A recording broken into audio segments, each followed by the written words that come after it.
Hello friends, வணக்கம். எல்லாரும் எப்படி இருக்கீங்க? நீங்கள் இது வரைக்கும் நம்ம சேனலை சப்ஸ்கிரைப் பண்ணாமல் பார்த்துட்டு இருந்தீங்க அப்படின்னா சப்ஸ்கிரைப் பண்ணிட்டு பாருங்கள். கூடவே இருக்கிற பெல் பட்டனையும் ப்ரெஸ் பண்ணிடுங்க. இப்போ வாங்க நம்ம கதைக்குள்ளே போயிடலாம். சூரியன் சோம்பல் முறித்து கொண்டு நாளெல்லாம் வேலை செய்த களைப்பில் அந்த அடர்ந்த காட்டினுள் உறங்க சென்றது. அந்த காட்டின் அருகில் மிகப்பெரிய மதில் சுவருடன் ஒரு பாலடைந்த மாளிகை இருந்தது. இந்த மாளிகையை பற்றி உள்ளூர்வாசிகள் ஏராளமான கதைகளை கிசுகிசுத்து வந்தனர்.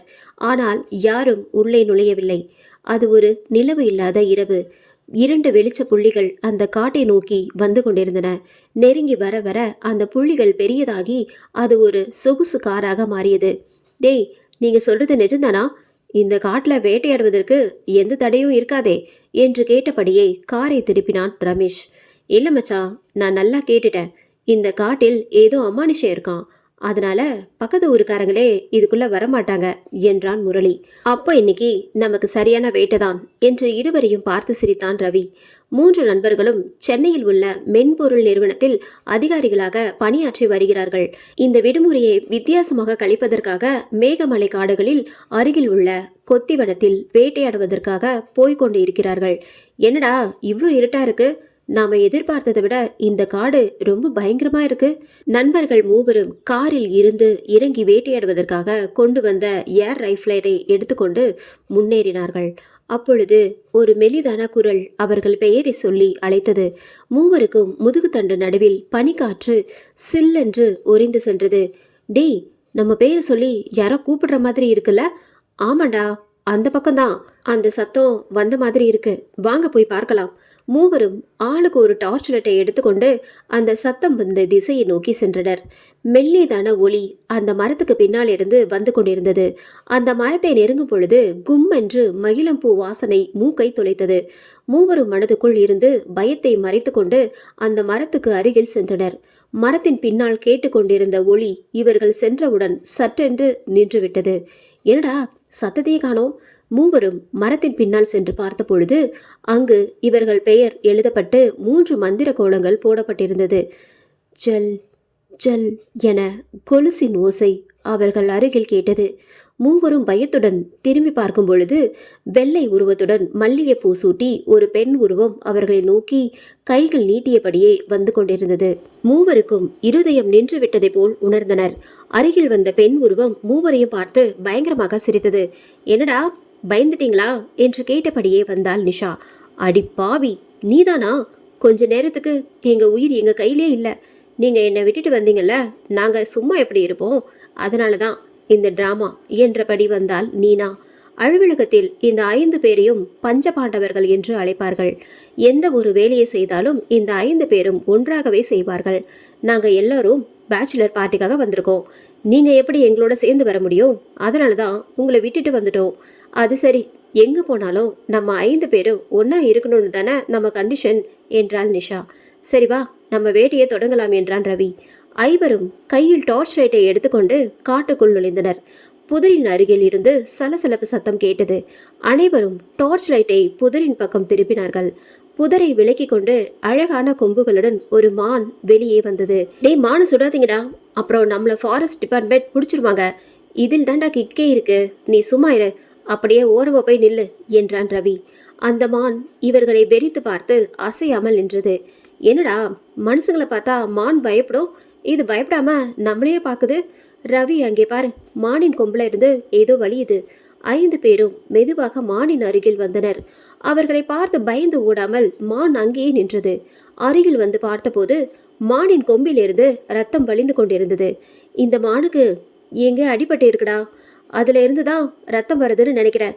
டேய், மான் கொம்புல இருந்து ரத்தம் வராதுடா, இது வேற ஏதோ என்றான் முரளி. அவர்களை பார்த்து கொண்டே மான் மெதுவாக நடந்து சென்றது. டே, அந்த மான் நம்மளை எங்கேயோ கூட்டிட்டு போகுதுன்னு நினைக்கிறேன். வாங்க, அது பின்னாடியே போகலாம். அந்த இருண்ட இரவில் மானை தொடர்ந்து செல்வது கடினமாக இருந்தது. சிறிது நேரத்தில் அந்த மான் ஒரு பெரிய மரத்தடியில் வந்து மறைந்தது. டே, எங்கடா இந்த மானை காணோம், நல்லா தேடுங்கடா. திடீரென்று நிஷாவின் அலறல் சத்தம் கேட்டது. நண்பர்கள் அனைவரும் ஓடி வந்து பார்த்த பொழுது நிஷா மரத்தடியில் மயங்கி கிடந்தாள். அவளை எழுப்ப முயற்சி செய்து கொண்டிருந்த பொழுது நீனா பின்னால் இருந்து டேய் அங்க பாருங்க என்று கத்தினாள். அந்த மரத்தடியில் 5 மந்திர கோலங்கள் போடப்பட்டு இவர்கள் 5 பேர் எழுதப்பட்டு ஒவ்வொரு கோலத்தின் நடுவிலும் ஒரு பொம்மை வைக்கப்பட்டிருந்தது. ஈரமான காற்றில் மகிழம் பூ வாசனை கும்மென்று மூக்கை தொலைத்தது. நீனா, எங்களை பயமுறுத்த நீ எதுவும் செய்யலையே? இல்ல ரவி, நாங்க அந்த மரத்தடியில தான் கோலம் போட்டு வச்சோம். ஆனா இது எப்படி என்றே எங்களுக்கு தெரியல. திடீரென்று அந்த காற்றின் மாறுதலை எல்லோரும் உணர்ந்தார்கள். இதுவரை குளிராக வீசிய காற்று இப்பொழுது அனல் காற்றாக மாறியது. அந்த காட்டின் நடுவில் இருந்து புகை மூட்டம் சிறிது சிறிதாக பெருகி அவர்களை நோக்கி வந்து கொண்டிருந்தது. டேய், இதுக்கு மேல இங்க இருக்க வேணாம், நாம திரும்பி போயிடலாம், வாங்கடா. மரத்தடியிலிருந்து சருகுகள் மிதிப்படும் சத்தம் கேட்டது. அனைவரும் திரும்பி பார்த்தபோது நீனாவின் உடல் அவள் பெயர் எழுதிய மந்திர கோலத்தின் நடுவில் கிடத்தப்பட்டு அவள் நடு மார்பில் ஒரு சூலம் குத்தப்பட்டிருந்தது.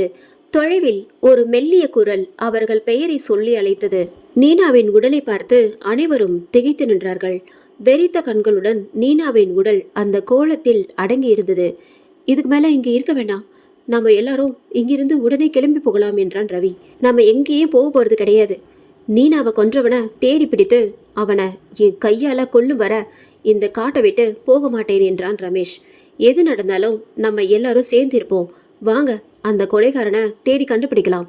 அந்த மரத்தடியின் பின்னால் இருந்து ஒரு சலசலப்பு சத்தம் கேட்டது. அதை கேட்டு அனைவரும் டார்ச் லைட்டை எடுத்துக்கொண்டு அந்த மரத்தின் பின்னால் ஓடினார்கள். புகை போல் ஒரு உருவம் தூரத்தில் ஓடுவது தெரிந்தது. அங்க பாருடா, யாரோ ஓடுறாங்க, வாங்க அவங்கள பிடிப்போம்.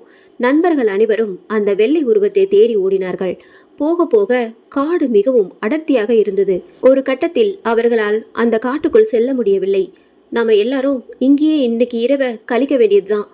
பொழுது விடிஞ்சதுதான் அந்த கொலைகாரனை தேட முடியும் என்றான் ரவி.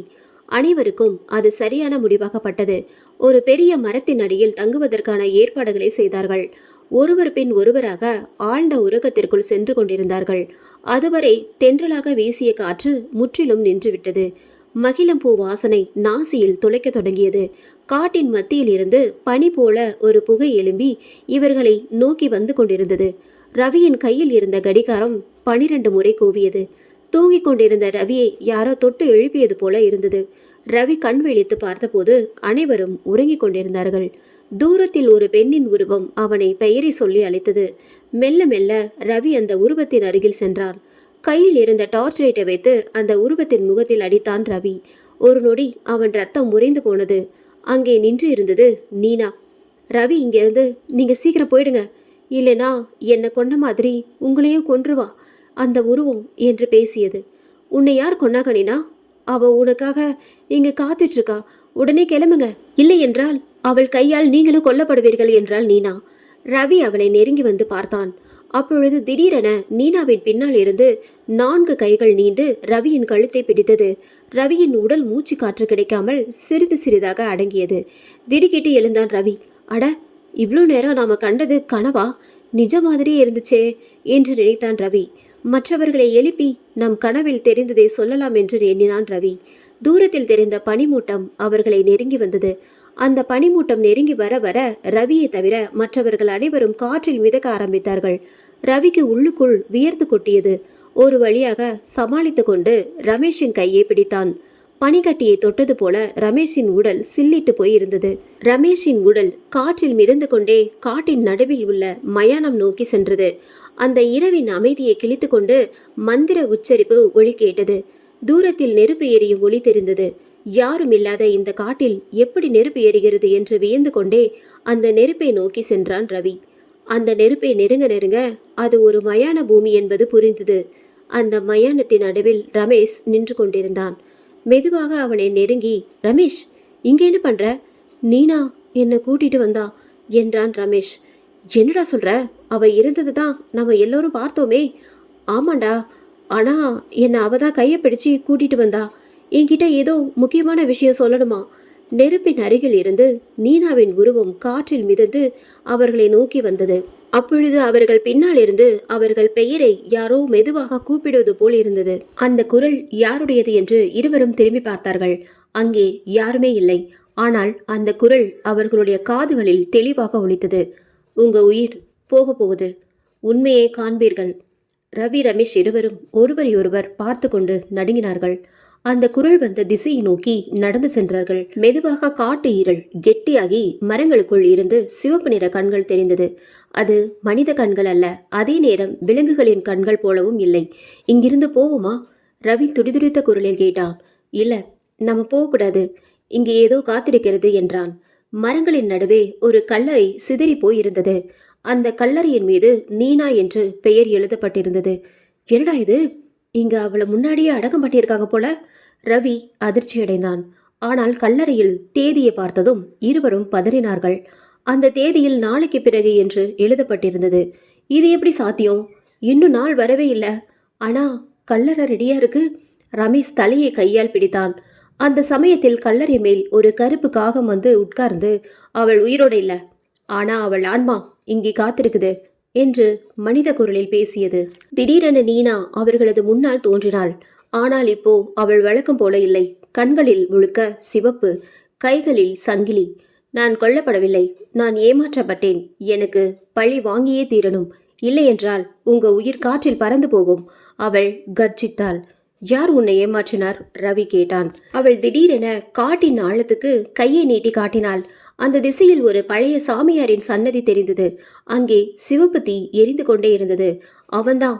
அவன் கையில் என் ஆன்மா பூட்டப்பட்டிருக்கு. உங்க ரத்தத்தால தான் அதை திறக்க முடியும். ரவி, ரமேஷ் இருவரும் அந்த சன்னதிற்குள் சென்றார்கள்.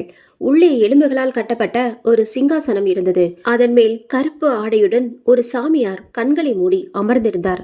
அவர் வாயிலிருந்து மெதுவாக மந்திரங்கள் ஒலித்துக் கொண்டிருந்தது. சுவர் முழுக்க ரத்தத்தில் எழுதப்பட்ட சின்னங்கள். திடீரென அவன் கண்களை திறந்தான். அந்த கண்கள் கருப்பு குழி மாதிரி இருந்தது. நீங்க தப்பிச்சு போக முடியாது. நீனா ஏன் சொத்து, அவள் ஆன்மா என்றும் என் வசம்தான் என்று சொல்லி சாமியார் சிரித்தான். அந்த சிரிப்பு கேட்டவுடனே இருவருடைய உடல் கனமாக மாறி அசைய முடியாமல் போனது.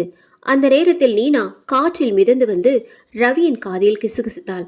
உன் உயிரை தியாகம் செய்தால்தான் என் ஆன்மா விடுதலை பெறும். நீ ரெடியா? ரவியின் இதயம் பலமாக துடித்தது. ரமேஷ் அலறினான். இல்லடா ரவி, அவ சொல்றதுக்காக உன்னை நீ கொடுக்க கூடாது. வேற வழி இருக்கிறது, கண்டுபிடிக்கலாம். ஆனால் சாமியார் சிரித்து கொண்டே, ஒருத்தன் உயிர் போனால்தான் இன்னொருத்தன் ஆன்மா விடுதலை பெறும்.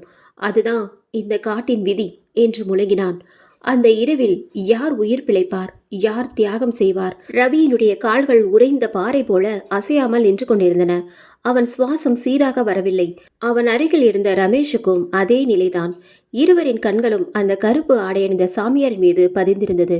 சன்னதிக்குள் எரியும் தீ சிவப்பு ஒளி வீசி கொண்டிருந்தது. சுவர் முழுவதும் ரத்தத்தில் தீட்டப்பட்ட அமானுஷ்ய சின்னங்கள். அந்த காட்சியால் ஒருவித மர்மமான பயம் அவர்களை சூழ்ந்தது. நீங்க யார்? ஏன் எங்களை தடுக்கிறீர்கள் என்று ரமேஷ் நடுங்கிய குரலில் கேட்டான். சாமியார் மெதுவாக கண்களை திறந்தார். அந்த கண்களில் பார்வை மோதியவுடன் ரவிக்கு திடீரென்று ஒரு மயக்கம் வந்தது. மயக்கம் வந்தவுடனே அவன் முன் வேறொரு உலகம் தெரிந்தது போல தோன்றியது. அந்த மாய காட்சியால் சாமியார் இன்னும் இளமை வாய்ந்தவர் போல தோன்றினார். அவர் சாதாரண மனிதர். கிழக்கு திசையில் உள்ள ஒரு சிறிய கிராமத்தில் பிறந்தவன். பெயர் காளிமுத்து. அந்த கிராமம் எப்போதுமே சாபம் படிந்த இடம். ஒவ்வொரு பௌர்ணமியிலும் கிராமத்துக்குள் யாரோ ஒருவர் உயிரிழக்க வேண்டிய நிலை. அதை தவிர்க்க முடியாதது. அந்த சாபத்தை நீக்குவதற்கான வழியை தேடிக்கொண்டிருந்த போது காளிமுத்து சாமியாடி வழிகளில் ஈடுபட்டார். முதலில் அவர் சாதாரண வழிபாடுகளோடு தொடங்கினார். ஆனாலும் காலத்துக்கு மேலாக கிராமத்துக்குள் வரும் பயணிகளின் உயிரை தியாகம் செய்து மந்திர வித்தையில் சக்தியை சேர்க்க தொடங்கினான். அந்த இரத்த சடங்குகள் மூலம்தான் அவர் இறப்பில்லா வாழ்க்கையை பெற்றான். எனக்கு தெய்வம் இல்லை, எனக்கு இரத்தமே தெய்வம். அந்த காட்சியில் காளிமுத்து கர்ஜித்தார். ரவியின் உள்ளத்தில் நடுக்கம் ஏற்பட்டது. இது வெறும் மாயை அல்ல. சாமியார் தன் கடந்த காலத்தை காட்டிக்கொண்டிருந்தார். நீனா, அவளும் உன் பலியாடா என்று ரவி அதிர்ச்சியுடன் கேட்டான். சாமியாரின் முகத்தில் மெதுவான புன்னகை தோன்றியது. ஆமாம், ஆனாலும் அவள் சாதாரண பலியாடி இல்லை. அவள் பிறந்த வேளையிலிருந்தே அவளது ஆன்மா எனது கையில் பிணைக்கப்பட்டது. அவளது குடும்பம் என்னிடம் வந்து ஒரு ஒப்பந்தம் செய்தது. அந்த குழந்தை வாழ வேண்டுமானால் அவளது ஆன்மா எனக்கு சொந்தம் என வாக்கு கொடுத்தார்கள். என்ன சொல்றீங்க? அவளது பெற்றோர்களா உன்னை சந்திச்சுதா? ரமேஷ் அதிர்ச்சி அடைந்தான். ஆம், அவர்களது பேராசைதான் இன்றைய நிஜத்தை உருவாக்கியது. குழந்தை இறந்து போகாமல் உயிரோடு இருக்கட்டும் என்று நினைத்து அவளது ஆன்மாவை என்னிடம் ஒப்படைத்தார்கள். அதனால்தான் நீனா வளர்ந்தாள். ஆனா ஆன்மா முழுவதும் என் வசம். இறப்பின் பின் அவள் எங்கு போனாலும் அவள் ஆன்மா மீண்டும் என் கைகளில்தான் அடைக்கப்பட்டுவிடும்.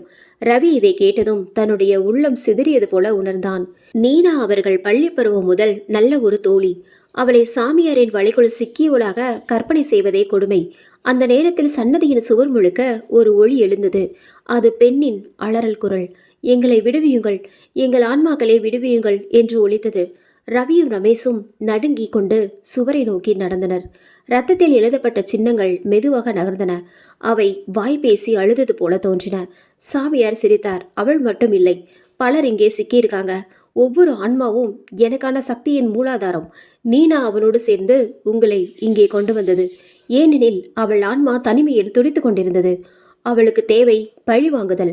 ஆனால் பழிவாங்க முடிய இன்னொருவரின் உயிர் தேவை. அதுதான் நீங்க இருவரில் ஒருத்தன். என்ன சொல்றீங்க?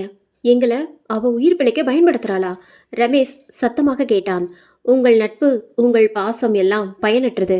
ஆன்மா பசியாக இருக்கக்கூடாது. அது நிறைவேறினால்தான் சாபம் நீங்கும். அந்த கணத்தில் நீனாவின் உருவம் காற்றில் மிதந்து சன்னதிக்குள் வந்தது. அவள் கண்களில் ரத்தம் போல சிவப்பு ஒளி. ஆனாலும் அவள் முகத்தில் கண்ணீர் வழிந்தது. நான் உங்களை ஏமாற்ற நினைக்கல. ஆனா எனக்கு தப்பிக்க வேறு வழியே இல்லை. என்னுடைய ஆன்மா அவனுடைய கட்டுப்பாட்டில் இருக்கிறது. அவனை முறியடிக்க உங்களது உயிர் ஒன்றின் வழிதான் சக்தியாகும். அவள் குரல் நெருடலாக இருந்தது. நீனா, உன்னுடைய தவறு இல்லை. ஆனா எங்கள் உயிர் இழந்தால் அது உனக்கு விடுதலையா அல்லது இன்னொரு வழியா என்பதை நீங்க தெரியாம பேசுறீங்க. ரவி பின்வாங்கினான். சாமியார் கர்ஜித்தார்.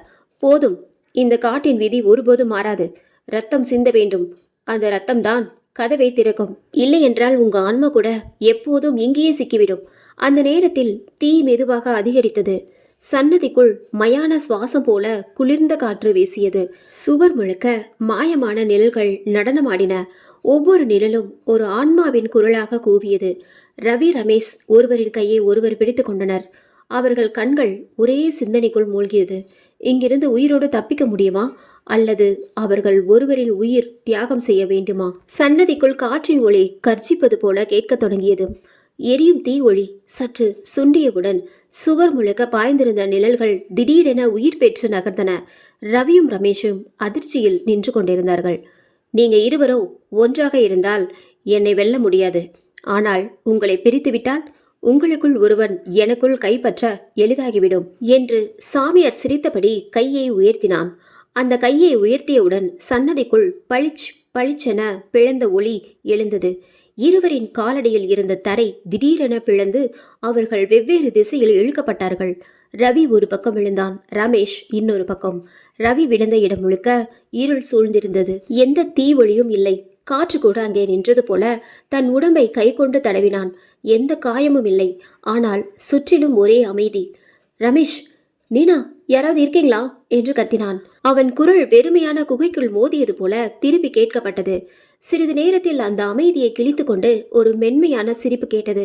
அந்த சிரிப்பு பரிச்சயமாக இருந்தது. அவன் இதயம் துடித்தது. அது நீனாவின் சிரிப்பு.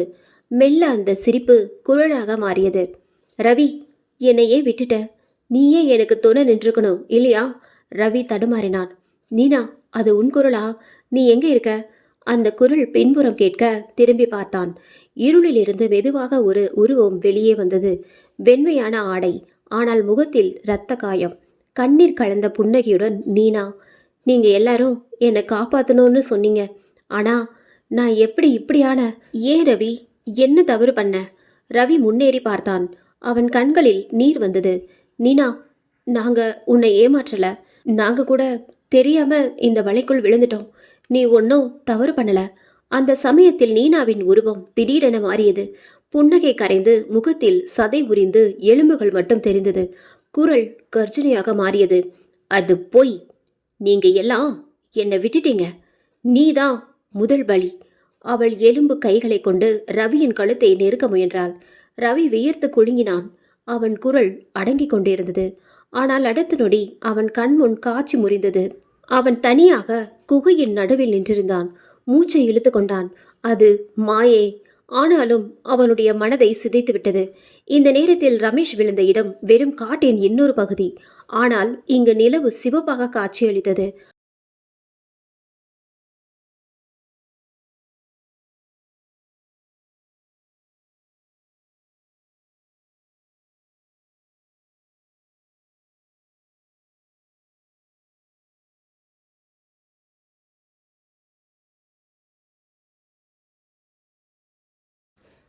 காற்றில் எரியும் வாசனை, நிலம் முழுக்க இரத்த கரைகள். ரமேஷின் காதுகளில் திடீரென தனது அப்பாவின் குரல் கேட்டது. நீ பயனற்றவன், உன்னால எதுவுமே பண்ண முடியாது. ரமேஷ் திகைத்தான். அப்பா, அப்பா நீங்களா? நீங்க இறந்து போய் பல வருஷமாச்சே. அந்த நொடியில் அவன் முன் அவன் தந்தையின் உருவம் தோன்றியது. ஆனால் அந்த உருவத்தின் கண்கள் வெறுமையாக இருந்தது. அவன் கையில் சங்கிலி. உனது பயம் எப்போதும் உன்னை அடிமையாக்கும். நீ பலவீனமானவன், அதனாலதான் உன்னுடைய நண்பர்களை காப்பாற்ற முடியாது. ரமேஷ் நடுங்கினான். இல்ல, நான் பயப்பட மாட்டேன். நான் ரவியை காப்பாத்துவேன். நீனா ஆன்மாவையும் விடுவிக்க போற, அவன் சத்தமாக கூறினான். ஆனாலும் அந்த உருவம் அவனை நோக்கி சங்கிலியை எறிந்தது. அந்த சங்கிலி ரமேஷின் கைகளை கட்டி கொண்டது. அவன் நகர முடியவில்லை. அந்த சங்கிலி எரிய ஆரம்பித்தது. வழி தாங்க முடியாமல் அவன் கத்தினான். இருவரும் தனித்தனி துன்பத்தில் போராடி கொண்டிருந்தார்கள். சன்னதிற்குள் அமர்ந்திருந்த சாமியார் இதையெல்லாம் கண்ணை மூடி ரசித்துக் கொண்டிருந்தான். அவன் உதடுகளில் சிரிப்பு. பயம்தான் மிகப்பெரிய ஆயுதம். பயம் வந்தால் மனிதன் உடம்பும் மனமும் எனக்கு அடிமையாகிவிடும். இன்னும் சில நொடிகளில் இவர்களில் ஒருவன் உடைந்து போவான். அவனுடைய ஆன்மா எனது வசம். அந்த குரலோடு சன்னதியின் தீ இன்னும் அதிகமாக இருந்தது. ரவிக்கு அந்த மாய தாக்குதல் தொடர்ந்து வந்தது. ஒவ்வொரு முறையும் நீனாவின் உருவம் வேறு வேறு வடிவத்தில் வந்து அவனை தாக்கியது. சில நேரங்களில் அவள் குழந்தையாக, சில நேரங்களில் முதியவராக, சில நேரங்களில் பிசாசாக. ரமேஷ் சங்கிலியால் கட்டப்பட்ட வழியால் அலறி கொண்டிருந்தான். ஆனால் உள்ளுக்குள் அவன் கோபம் பெருகியது. அவன் குரல் முழங்கியது. எனக்கு பயம் இல்லை. நீ சாமியாரா இருந்தாலும் பிசாசா இருந்தாலும் நான் என் நண்பனை காப்பாத்துவேன். அந்த கோபத்தின் சூட்டில் சங்கிலி உடைந்து விழுந்தது. ரமேஷ் சுதந்திரமானான். அவன் வியர்வையில் நனைந்திருந்தான். ஆனாலும் அவன் கண்களில் ஒருவித உறுதி வெளிப்பட்டது. அதே நேரத்தில் ரவி தன்னுடைய உள்ளத்துக்குள் தைரியம் தேடினான். இது மாயே, இது உண்மையில்லை. நீனா எனக்கு எப்போதும் ஒரு நல்ல தோழி. அவள் எனக்கு தீங்கு செய்ய மாட்டாள். நான் இந்த இருளை வெல்ல போகிறேன். அந்த எண்ணத்தோடு அவன் கண்களை மூடி ஆழ்ந்த மூச்சை இழுத்தான். அந்த நொடி மாயைகள் அனைத்தும் கரைந்தன. அவன் மீண்டும் காட்டின் நடுவில் நின்றான். சில நிமிடங்களில் ரவியும் ரமேஷும் ஒரே இடத்தில் சந்தித்தார்கள். இருவரும் வியர்வையில் நனைந்திருந்தனர். முகத்தில் பயத்தின் சுவடு, ஆனால் கண்களில் உறுதி. நீயும் பாத்தியா? ரவி கேட்டான். ஆமா, சாமியார் நம்ம பயத்தை பயன்படுத்தினா, ஆனா நம்ம உடையவில்லை. ரமேஷ் மூச்சை சீராக்கி கொண்டான். அந்த நேரத்தில் சாமியாரின் கர்ஜனை காட்டை முழுவதும் அதிர வைத்தது. நீங்க தப்பிச்சா மாத்திரம் விதியை வெல்ல முடியாது. இந்த இரவு இன்னும் நீளும். இன்னும் பல சோதனைகள் உங்களுக்கு காத்திருக்கிறது. ரவியும் ரமேஷும் ஒருவரை ஒருவர் பார்த்து கொண்டனர். நம்ம ஒன்றாக இருந்தால் எதையும் சமாளிக்கலாம். பிரிந்தால்தான் அவனுக்கு பலம். ரவி சொன்னான். சரி, இந்த காட்டின் இருளை கிழித்து நீனாவே விடுவிக்கலாம். ரமேஷின் குரலில் உறுதி ஒலித்தது. காடு மீண்டும் பனியால் சூழ்ந்தது. இருள் இன்னும் ஆழமான வலை போல அவர்களை சுற்றி கொண்டது. ஆனால் இம்முறை அவர்கள் மனதிற்குள் ஒரு தீர்மானம் வளர்ந்தது. காடு மீண்டும் பனியால் சூழ்ந்தது. அந்த பனிக்குள் ரவியும் ரமேஷும் நடந்து கொண்டிருந்தனர். காற்று இப்போது சாதாரண காற்றல்ல. ஒவ்வொரு மூச்சிலும் மரணத்தின் வாசம் கலந்திருந்தது. ஆனாலும் அவர்களது மனதில் இருந்த பயம் இப்போது தைரியமாக மாறத் தொடங்கியது. ரவி, அந்த சாமியாரை வெல்ல வேண்டும்னா அவ சாபம் எங்கிருந்து ஆரம்பிச்சது என்று புரிஞ்சுக்கணும். இல்லை என்றால் நம்மால் ஒன்றும் செய்ய முடியாது என்றான் ரமேஷ். ரவி தலையசைத்தான். ஆமா, ஆனா அந்த வழி எங்கே இருக்கிறது? காடு நம்மை சுற்றி கொண்டு வலை போடுற மாதிரி இருக்கு. அதே நேரத்தில் பனிக்குள் ஒரு மெதுவான ஒளி தெரிந்தது. அது சாதாரண ஒளி இல்லை, பச்சை நிற ஒளி. அது தரையில் வர்ணம் தீட்டிய மாதிரி பரவியிருந்தது. இருவரும் அதற்கு அருகே சென்றனர். அங்கே தரையில் ஒரு பழைய கல் இருந்தது. கல்லின் மேல் செதுக்கப்பட்டிருந்தது ஒரு சின்னம். இது சாதாரண கல்லில்லை, இது வழிகாட்டும் குறி போல இருக்கிறது என்றான் ரவி. அவன் கையை அந்த சின்னத்தின் மேல் வைத்தான். அப்போதே தரை முழுக்க அதிர்ந்தது. பனிக்குள் மறைந்திருந்த பாதை ஒன்று வெளிப்பட்டது. அந்த பாதை அடியில் ஒரு கோயில் போல தோன்றியது. இருவரும் அந்த பாதையில் இறங்கினர். தரையில் இருந்த கல்படிகள் ஈரமாக இருந்தது. சுவர்களில் பழைய ஓவியங்கள், சில இடங்களில் இரத்தக்கரைகள் இன்னும் முளராமல் ஒட்டியிருந்தது போல இருந்தன. படிகள் கீழே சென்ற போது ஒரு பெரிய மண்டபம் திறந்தது. அந்த மண்டபத்தின் நடுவில் கருப்பு கல் சின்னம் ஒன்று இருந்தது. அதில் தீக்குழி எரிந்து கொண்டே இருந்தது. சுவரில் எழுதப்பட்டிருந்தது பழைய தமிழில். ரவி வாசித்தான். ஆன்மா பிணையும் ரத்தம் போட்டு தியாகமே திறவுகோல். ரமேஷ் புரியாமல் கேட்டான். அதுக்கு என்ன அர்த்தம்? அது சொல்றது ஆன்மா இங்கே பிணையம் போடப்பட்டிருக்கிறது. அதை இரத்தத்தால் பூட்டி வைத்திருக்கிறார்கள். ஆனால் அதை பிழக்க ஒருவனின் தியாகம் தேவைப்படும் என்றான் ரவி. இருவரும் ஒருவரையொருவர் பார்த்து கொண்டனர். அந்த கணத்தில் இருவரும் மௌனமாயினர். அந்த சொற்கள் அவர்களின் உள்ளத்தில் பயத்தை மீண்டும் எழுப்பியது. அந்த மண்டபத்தின் மூலையில் ஒரு பெரிய பனை ஓலை கட்டு இருந்தது. அதை ரவி எடுத்தான். அதில் எழுதப்பட்டிருந்தது: காளிமுத்து கிராமத்தின் சாபத்தை நீக்கும் என கூறி உயிர்களை பலியாக பெற்றான். ஆனால் அவன் சாபத்திலிருந்து விடுபடவில்லை. அதற்கு பதிலாக அவன் ஆன்மா இருளுடன் இணைந்தது. அவனை முறியடிக்க ஒரே வழி அவன் பலியிட்ட முதல் ஆன்மாவை விடுவித்தல். ரவி அதிர்ச்சியடைந்தான். முதல் ஆன்மா? அது யாருடையது? அதே நேரத்தில் பக்கத்தில் இருந்த கல் திடீரென ஒளிர்ந்தது. அதில் ஒரு பெண்ணின் முகம் தோன்றியது. அந்த முகம் வாடி இருந்தது. கண்களில் கண்ணீர். அது நான். அந்த குரல் சிதைந்தது. நான் தான் அவனோட முதல் பலி.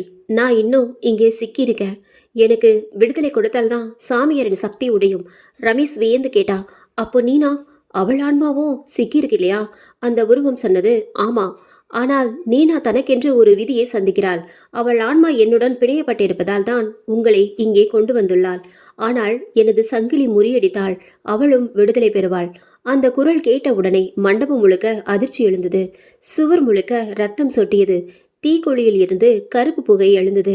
அந்த புகையில் இருந்து சாமியாரின் உருவம் தோன்றியது. அட பைத்தியங்களா! என் ரகசியத்தை தெரிஞ்சுக்கிட்டீங்களா? ஆனா அது போதாது. முதல் பலியை விடுவிக்கிறது எளிமையானது இல்லை. அதை செய்ய உங்க ரத்தத்தை கொடுக்கணும். உங்க உயிரையே அர்ப்பணிக்கணும். ரவி முன்னேறினான். எங்களோட உயிரை தியாகம் செய்யாமலேயே உன்னை முறியடிக்க வழி கண்டுபிடிப்போம். சாமியார் சிரித்தான். நீங்க இன்னும் புரிஞ்சுக்கல.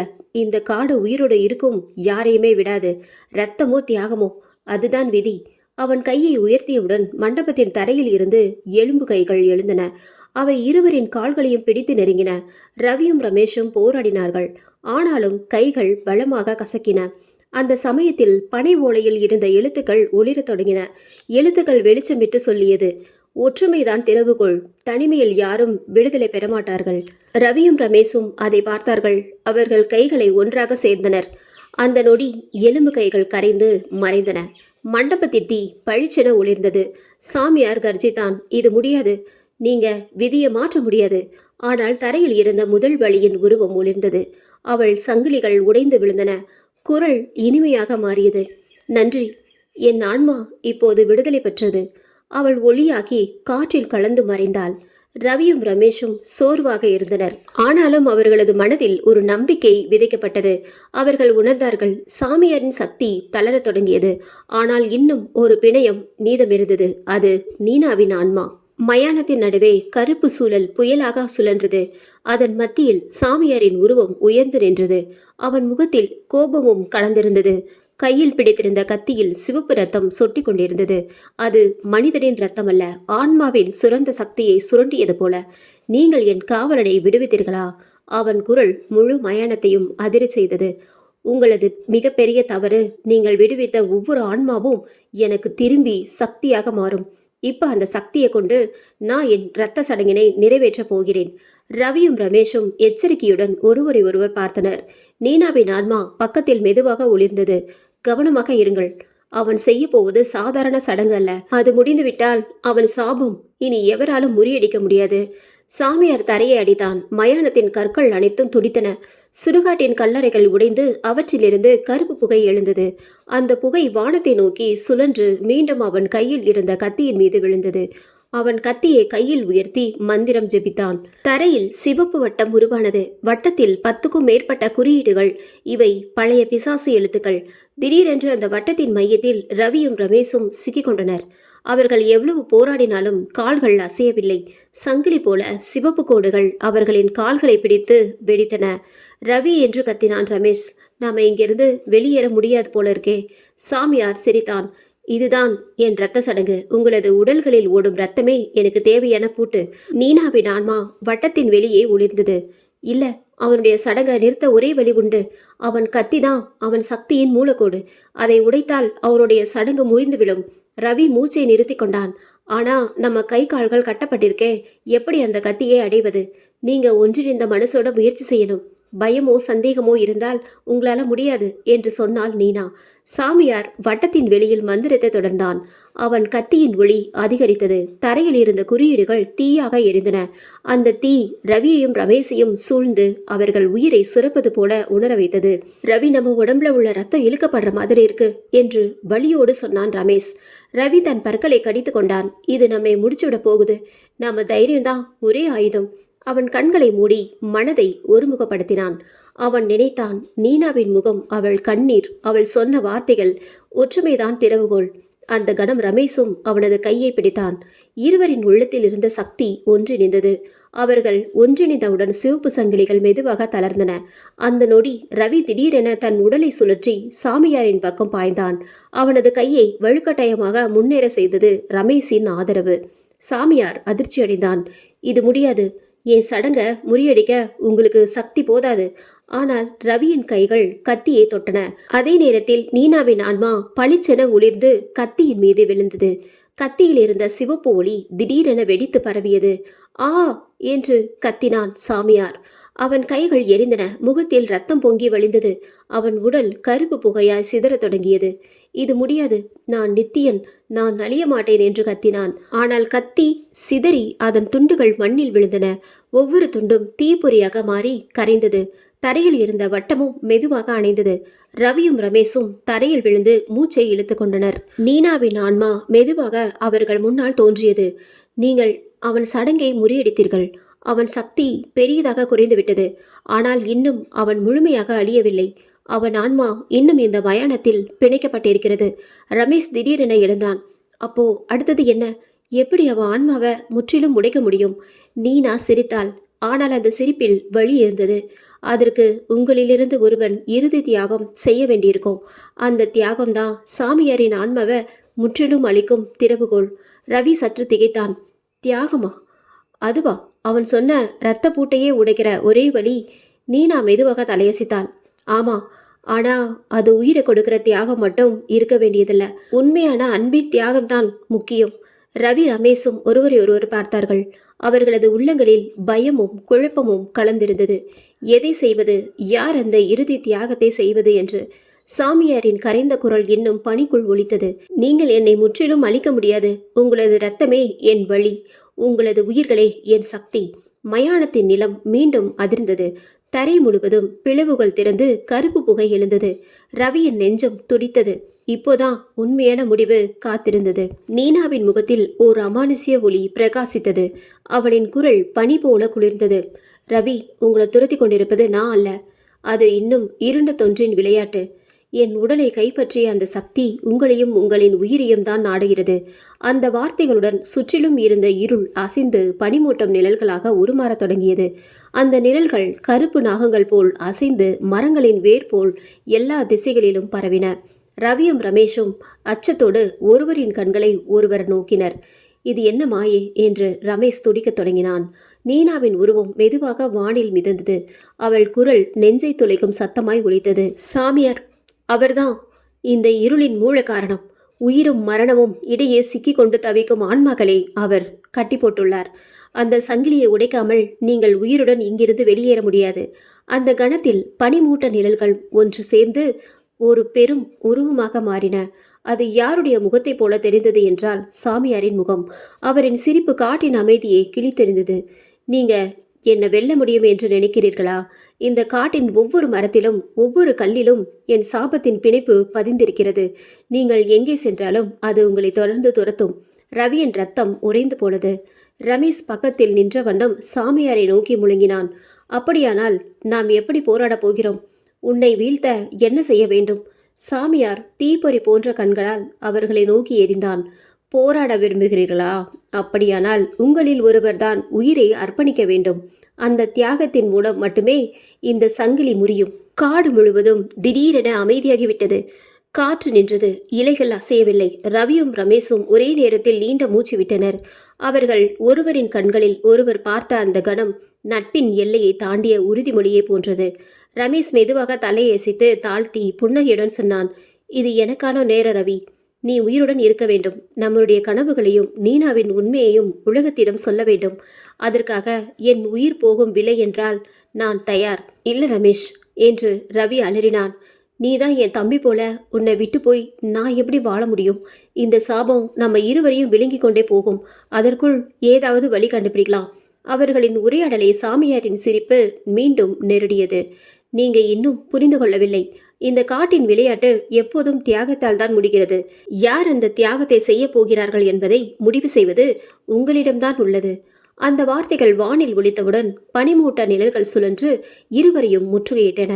மெல்லிய சங்கிலிகள் போல அவற்றின் கைகள் நீண்டு ரவி மற்றும் ரமேஷின் உடலை சுற்றி கொண்டன. ரவியின் மனசு சிதைந்து போனது. இதுதான் உண்மையா? ஒருவரின் உயிர் மற்றவருக்காக செலுத்தப்பட வேண்டுமா? அந்த சிக்கலின் நடுவில் நீனாவின் குரல் மீண்டும் ஒலித்தது. அன்பின் விளையாட்டில் தியாகம் எப்போதும் இருக்கிறது. ஆனால் அந்த தியாகம் இரத்தத்தால் அல்ல, உண்மையால் இருக்க வேண்டும். அந்த வார்த்தைகள் இன்னும் புரியாமல் ரவியும் ரமேஷும் நிழல்களின் பிடியில் சிக்கிக் கொண்டனர். ரவியின் நெஞ்சு மூச்சு சுருங்கி கொண்டிருந்தது. அவன் உள்ளத்தில் ஒரு கேள்வி மட்டும் எழுந்தது. உண்மையான தியாகம் என்றால் என்ன? ரமேஷின் முகம் பசுமையாக குளிர்ந்தது. ஆனால் அவன் கண்களில் பசி போல தீவிரம் பிரகாசித்தது. ரவி, நம்முடைய விதி இங்குதான் முடிந்துவிடும் போலிருக்கிறது. நீ உயிரோடு இருக்கணும். என் உயிரை நான் அர்ப்பணிக்கிறேன். இந்த சங்கிலியை முறியடிக்க அது மட்டுமே வழி. இல்ல என்று ரவி கத்தினான். அவன் குரல் முழு காட்டையும் அதிர வைத்தது. நான் உன்னை இழந்துவிட முடியாது. நீ என் சகோதரன் போல. நீ உயிரோட தான் இருக்கணும். சாபம் முறிய வேண்டுமென்றால் என் உயிரை எடுத்துக்கொள்வது நல்லது. அவர்களின் குரல்கள் பனிமூட்டத்தை தாக்கியது போல் அதிர்ந்தன. சாமியாரின் உருவம் அந்த கருப்பு நிழல் சிரித்து கொண்டிருந்தது. மனிதர்கள் எப்போதும் ஒரே ஒரு தவறை தான் செய்கிறார்கள். தியாகம் என்றால் உயிரை விட்டு விடுவதுதான் என்று நினைக்கிறார்கள். ஆனால் உண்மையான தியாகம் வேறொன்றுதான். அந்த நேரத்தில் நீனாவின் உருவம் மீண்டும் ஒளியாக மின்னியது. அவளது குரல் பனியில் இசை போல ஒலித்தது. சாமியாரின் வார்த்தைகள் உண்மை.